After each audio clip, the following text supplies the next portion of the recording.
Втор ден од 72-часовната акција за чистење на Скопје, која треба да заврши во текот на утрешниот ден. Екипите се на терен, контейнерите се расчистуваат, а фокусот исто така е ставен и на нашата најголема река Вардар. Деновиве интензивно се чисти речното корито на реката Вардар.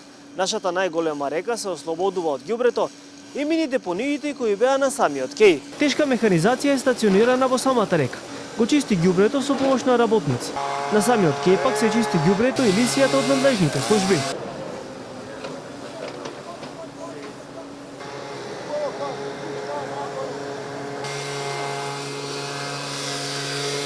Дел од граѓаните ја поздравуваат оваа акција. Песимисти се дека реката ќе се врати на нивото од минатото, но добро е како што велат што конечно се чисти. Одговорноста за сликата на Вардар додаваат тие е и кај нас луѓето. Ова денеска многу ми се бендисува, со намера и седнав да го гледам. Навистина прекрасна акција и ја поздравувам, ама не е само до градоначалникот, до нас е. Откако ќе исчисти, треба многу да бидеме културни и да внимаваме да го одржиме тоа што ќе го направи.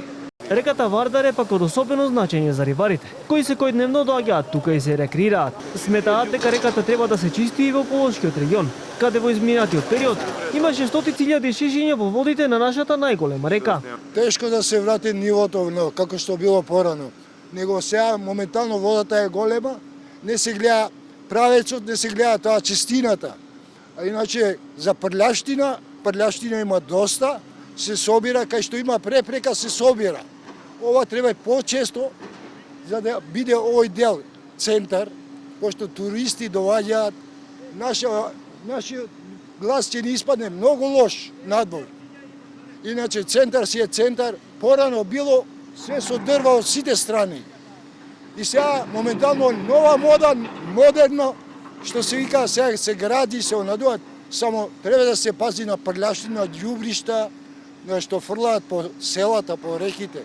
Ние рибарите едва чекаме да биде чисто, идеално рекреативно. Вардар е многу загадено прво.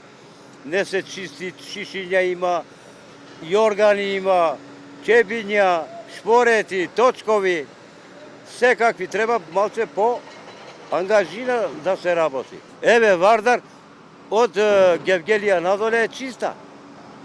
Вардар, истиот е Вардар. Акцијата за чистење на Скопје започна во четвртокот вечер, кога повеќе од 800 работници и 100 машини беа распределени на повеќе локации во градот, а генералката се очекува да заврши во текот на утрешниот ден. Сепак градоначалникот Ѓурѓиевски најави дека градот ќе продолжи да се чисти и во наредните денови.